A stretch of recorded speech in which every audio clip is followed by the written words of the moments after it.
damdamin. Ano-ano ang mga uri nito? Ang tulang liriko ay uri ng tula na nakatuon sa pagpapahayag ng damdamin at ang makata. Hindi ito nakasentro sa kwento o pangyayari, kundi sa emosyon at kaisipang nais iparating. Sa halip na magsalaysay ng mga aksyon, ipinapakita nito ang panloob na mundo ng makata, tulad ng pag-ibig, pangungulila, galit, pag-asa at pananampalataya. Dahil dito, ang tulang liriko ay nagiging mas malapit at magkahulugan sa mambabasa. Pakilipat.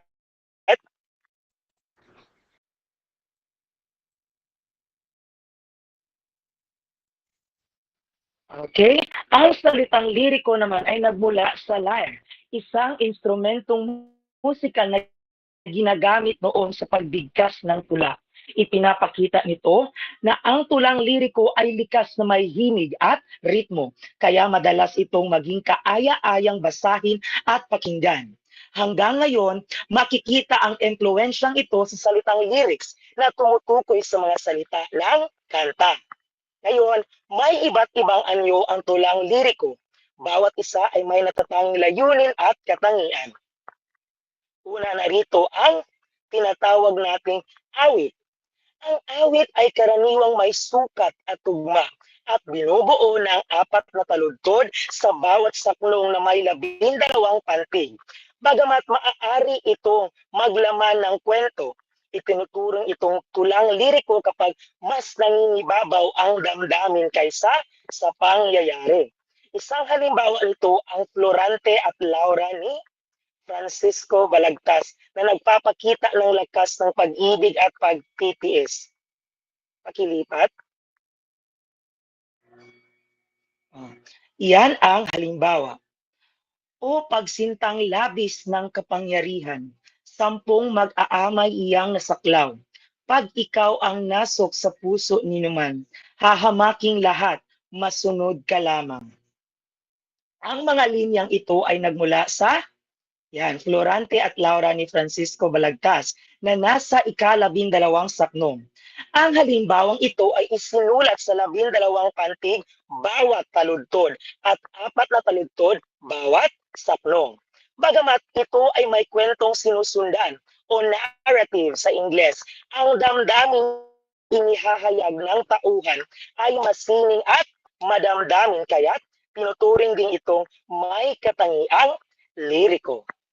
Pangalawang uri, ito naman ay ang tinatawag nating soneto.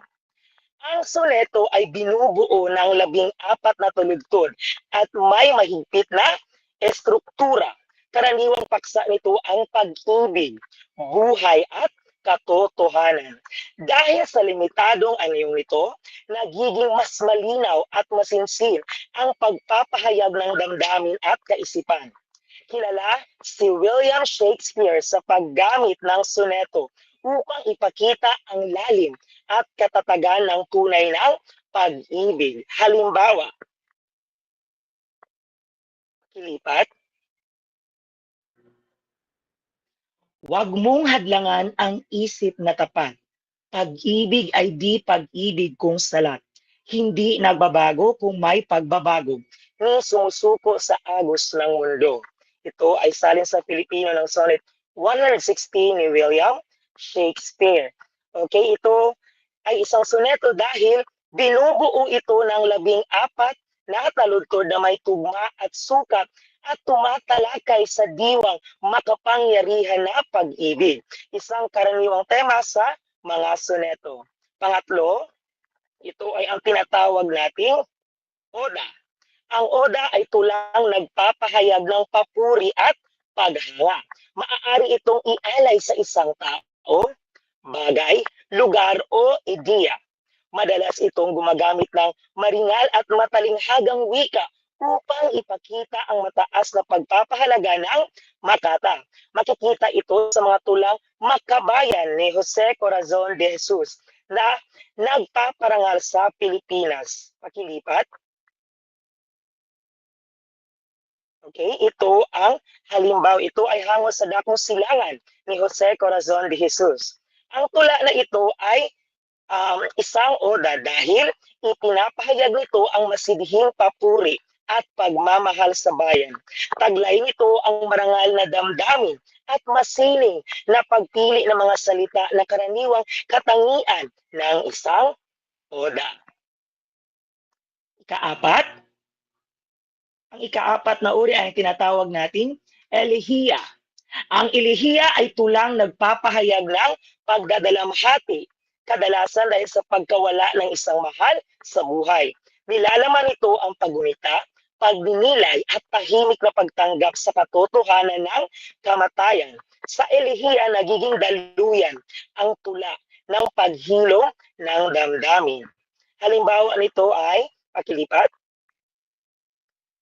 Okay, tahimik ang gabi, tahimik ang paligid, wala ka na, inang minamahal kong labis, sa bawat halakhak mo'y alaala na lamang at sa luha ko'y ikaw ang laging dahilan. Ito ay hango sa tradisyonal na elehiya. Ito'y isang elehiya sapagkat nagpapahayag ito ng dalamhati at pangungulila sa isang mahal sa buhay na pumanaw. Ang tono ng tula ay malungkot, mapagnilay na siyang pangunahing katangian ng isang elehiya. At ang pahuli naman na uri ay ang tinatawag nating dalit. Ang dalit ay isang maikling tulang panrelihiyon na nakatuon sa pagpupuri at panalangin. Bagamat simple sa anyo, taglay nito ang malalim na pananampalataya at pagninilay sa ugnayan ng tao at ng Diyos. Halimbawa, kilipat. O bathala, Diyos na lumikha sa akin, sa gitna ng hirap ako'y iyong pagginhawain. Lakas ng loob ko'y sa iyo na nagmumisang halimbawa ng tradisyonal na dalit. Ang tulang ito ay isang dalit dahil ito'y maikli, may himig ng panalangin at tumatalima sa relihiyosong damdamin. Nagpapahayag ito ng pananampalataya, pag-asa at papuri sa Diyos na siyang diwa ng isang dalit. Sa kabuuan, ang tulang liriko o tula ng damdamin ay isang mahalagang anyo ng panitikan na nakatuon sa masining na pagpapahayag ng emosyon, kaisipan at personal na karanasan ng makata. Hindi nito binibigyang diin ang mga pangyayari, kundi ang panloob na damdamin nagbibigay lalim at kahulugan sa tula. Sa pamamagitan ng iba't ibang uri nito, kaya na kanina, awit, soneto, oda, elehiya at dalit na ipapakita ang lawak ng damdamin ng tao mula sa pag-ibig at paghanga hanggang sa dalamhati at pananampalataya. Dahil sa himig, ritmo at matalinghagang wika, nagiging mabisang daluyan ang tulang liriko ng pag-unawa sa sarili at sa damdamin ng kapwa. Patuloy itong nagbibigay halaga sa wika at kultura at nagsisilbing salamin ng karanasan at emosyon ng tao sa iba't ibang yugto ng buhay. Yun lamang po, maraming salamat at naway may natutunan ang lahat. Ngayon ay ipapasok ko na ang talakayan sa susunod na tagapag-ulat na si Binibining Alhaw. Maraming salamat po, Ginoong MC. Naririnig niyo ba ako? Okay, maraming salamat po. So ngayon ay tatalakayin naman natin kung ano ang tulang pasalaysay. Next slide, Binibini. Ang tulang pasalaysay, ito ay naglalahad ng makulay at mahahalagang tagpo sa buhay tulad ng pag-ibig, pagkabigo at tagumpay. So ang tulang pasalaysay ay nagkikwento ng mga karanasang pinagdaraanan ng mga tao sa totoong buhay. Halimbawa, maaari itong magpakita ng masayang pag-ibig, masakit na kabiguan, masayang tagumpay katapos ng pagsisikap. So tinatawag itong makulay dahil detalyado. Ito din ay naglalarawan ng mga pangyayari kaya madaling ma-imagine ang mga mambabasa o nakikinig. Kalawa, ito ay naglalahad ng katapangan at kagitingan ng mga bayani sa pakikitigma. So ipinapakita naman nito ang tapang at kabayanihan ng mga tauhan, lalo na sa panahon ng digmaan o pakikipaglaban. Kung paano hinarap ng mga bayani ang mga kaaway, ang mga pagsubok na kanyang dinaanan at kung paano siya nagtagumpay gamit ang lakas, talino at paninindigan.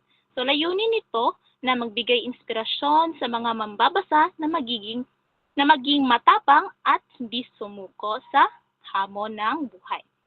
Next slide. Ngayon, ito ang halimbawa ng tulang pasalaysay, ang pagbabalik. So, ang pangunahing mensahe nito ay tungkol ito sa sakripisyo, matinding pagmamahal, at masakit na bunga ng paghihiwalay. So, ipinapakita sa tula na ang pangunahing tauhan ay nagtiis at nagsumikap sa malayong lugar upang maghanda ng magandang kinabukasan para sa kanyang minamahal. Subalit sa kanyang pagbabalik, huli na ang lahat dahil pumanaw na ang kanyang iniibig. Ipinahahayag din ito na hindi sapat ang intensyon at pagsisikap kung minsan ay hindi naaayon ang panahon. Ngayon naman ay tatalakayin natin ang mga uri ng tulang pasalaysay. Okay, so una nito ay ang epiko. Epiko, ito ay nagsasalaysay ng kagitingan ng isang tao, ang kanyang pagkikipagtunggali sa mga kaaway at mga tagumpay niya sa digmaan. So ang epiko ay mahabang tulang pasalaysay na tungkol sa buhay ng isang bayani. Ipinapakita rito ang kanyang lakas, tapang at husay sa pakikipaglaban. Madalas, ang bida ay may kakaibang kakayahan at humaharap sa malalaking pagsubok. Next slide. Ngayon ay ito ang unang halimbawa, biag ni Lamang.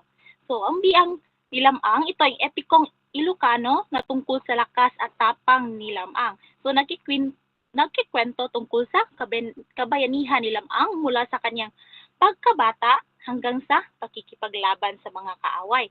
So may mga mahiwagang pangyayari tulad ng kanyang pagsasalitang pagkasilang at ang kanyang kakaibang lakas. Ipinapakita rin dito ang kanyang tradisyon at kultura ng mga Ilocano. Ikalawang halimbawa ay ang next slide, Bini-Bini. Okay, ikalawang halimbawa ay ang hudhud ni Aligoyon. Ito ay epikong ifugaw tungkol sa labanan at dangal ng isang mandirigma. Tinutukoy ang buhay at pakikidigma ni Aligoyon, isang mandirigma. Dito makikita ang kahalagahan ng dangal, tapang at respeto sa kaaway at sa sariling tribo. May halong kababalaghan ng tula na ito laban sa at kwento ng pamilya. Ngayon naman ang ikalawang uri. Okay, ikalawa ay ang awit at korido. So, ito ay tulang pasalaysay tungkol sa pakikipagsapalaran ng mga maharlika at pag-ibig na may aral sa moralidad at Kristyanismo. So, ang awit at korido ay may mga tulang nagkikwento ng buhay ng isang prinsipe, prinsesa at maharlika. Kadalasan, umiikot ang kwento sa pag-ibig, pakikipagsapalaran at pakikipaglaban para sa katarungan. May kasama rin itong aral tungkol sa kabutihang asal, pananampalataya at paggawa ng tama. So, lagi nating tatatandaan, ang awit ay binubuo ng 12 pantig bawat taludtod. Kapag korido naman, ito ay 8 pantig bawat taludtod. Ngayon, ang halimbawa nito ay ang Florante at Laura. Okay, meron ding tula ang Florante at Laura. So, isinulat ito sa awit ni Francisco Balagtas. Ito ay nahuhulugan ang mga taludtod nito ay naglalaman ng 2 pantig, habang ang mga saknong naman ito ay naglalaman ng 4 na taludtod. Nagsisimula ang salaysay ito mula sa isang binatang naghihirap na nakagapo sa isang puno ng higera hanggang sa isang masayang pagtatapos at pagkamatay ng Conde Adolfo, ang pangunahing kontrabida sa salaysay. Ibang halimbawa naman ay ang next slide, yes, Ibong Adarna. Ito ay kwento ng 3 prinsipe at mahiwagang ibon na may kapangyarihang magpagaling. Ito ay kwento ng 3 prinsipe na naglakbay upang hulihin ang mahiwagang ibon na may kapangyarihang magpagaling. Pinapakita rin dito ang sakripisyo, pagtitiis at pagmamahal sa pamilya.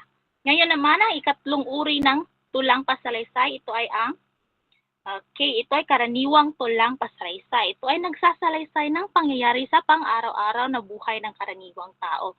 Ito ay uri ng tulang nagkukwento ng simpleng buhay ng ordinaryong tao. Halimbawa, karanasan ng isang mag-aaral, magulang, manggagawa o magsasaka. Ipinapakita rin dito ang tunay na pangyayari sa lipunan, kaya madaling mag-ugnay ang mambabasa sa tulang pasalaysay. Ngayon, ang halimbawa nito ay okay. Upang malaman ko kung nakikinig talaga kayo, ay maaari ko bang tawagin si April? April, nandito ka ba? Naririnig niyo ba ako? Magandang hapon, Winibining Charity. Yes, I'm here. Magandang hapon, April. Maaari mo bang basahin ang tula na ito? Okay po, Binibini. Siya'y maagang babangon sa pagkahimlay, patungo sa kanyang taniman ng palay. Walang agahan, sikmuray walang laman, habang lahat mahimbing siya'y lilisan. Sa araw-araw siya ay kumakayod, sikmuray kumakalam, ramdam ay pagod. Nalipasan ng gutom, patuloy pa rin ang tanging hiling maraming aanihin. Ngunit isang araw siya'y nagkasakit, hindi makabangon, tiyan ay sumakit. Hindi napuntahan ang kanyang palayan, di pagkain ng tama ang siyang dahilan. Siya ngayon ay laging nag-aagahan, lakas bumalik, matikas na katawan. Oras ng anihan sa kanyang palayan, masayang puso at busog na tiyan. Yon lang po, Binibining Charity. Okay, napakahusay. Maraming salamat, April. Ngayon naman ay tatawagin ko si Binibining Eunice. Nandito ka pa ba, Binibining Eunice? Opo, Cha. Ano kaya ang mensahe ng tula na binasa ni April? Sa palagay mo, ano kaya ang mensahe ng tula na ito?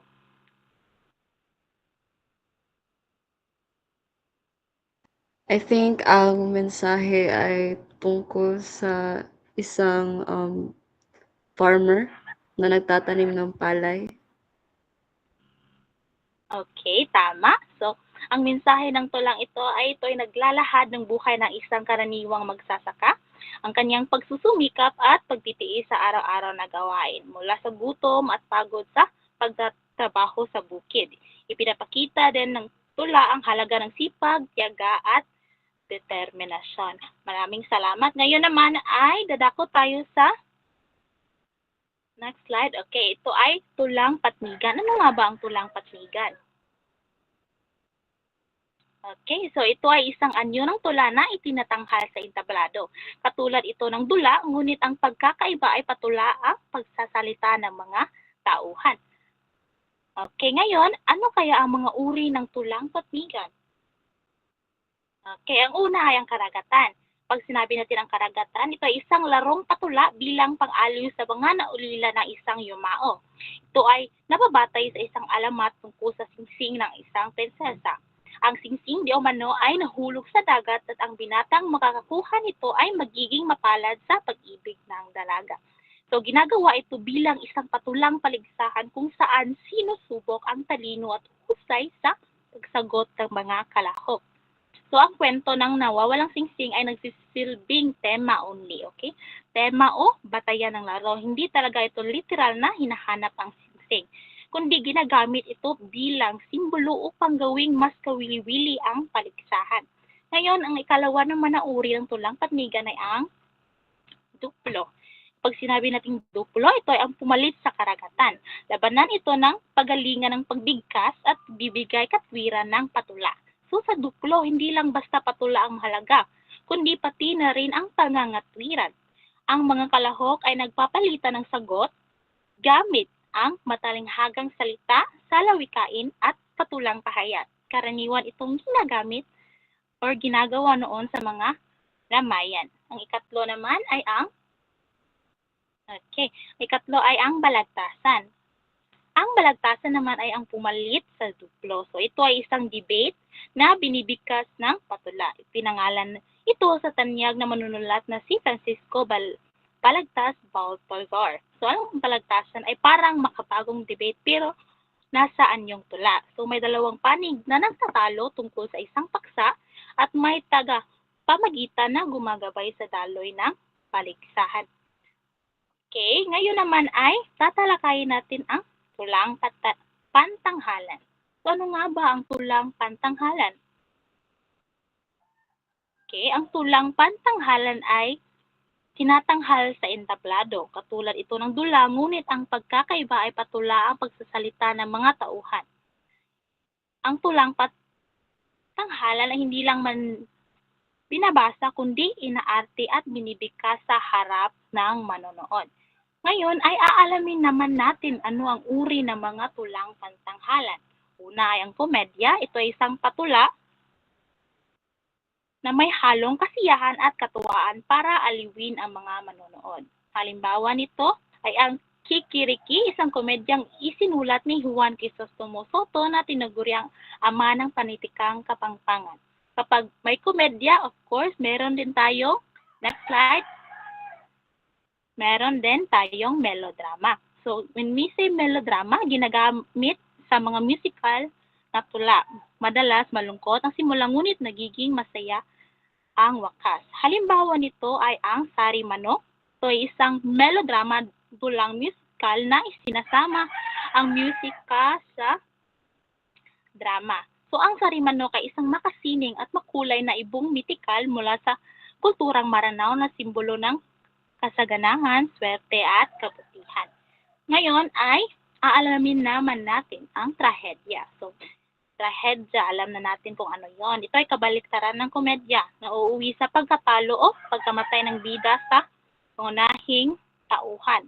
So, ang trahedya ay nagpapakita ng matinding pagsubok at kalungkutan sa buhay ng pangunahing tauhan. Madalas ang bida ay nagkakamali ng desisyon o humaharap sa bigat ng kapalaran. So, ngayon, ang halimbawa nito ay ang trahedya sa Balay ni Cadil, isang trahedyang dula na nagtatapos sa malungkot o masalimuot na pangyayari. Okay, next slide. Okay, ang dalawang ito, parsa. So, when we say parsa, ito ay mga dulang nakakatawa na makakadugtong ang mga pangyayari. Ang parsa ay isang uri ng tula na purong kakatawanan at kalukuhan ang ipinapakita. Kapag sinabi naman natin ng sainete, ito ay dulang nagpapakita ng buhay sa isang lugar at ugali ng mga tao. Tulad ng pagiging mabait, masiyahin o maaalahanin. Okay? Sa pagtatapos ng ulat nito, malinaw na ang panitikan ay may mahalagang papel sa paghahayag ng damdamin, kaisipan at karanasan ng tao. Ito ay nagsisilbing daan upang maipakita ang kultura, tradisyon, mga aral na mahahalaga sa pang-araw-araw na buhay.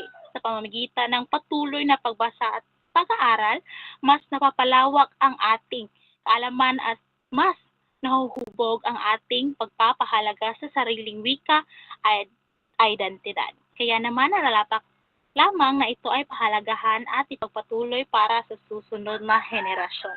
Naiintindihan po ba natin? Can I get a heart reaction, like reaction, any reaction? Okay, maraming salamat po. Yun lamang po ang ulat ng Group 1. Ay, sa mag-out ka diyan, guys.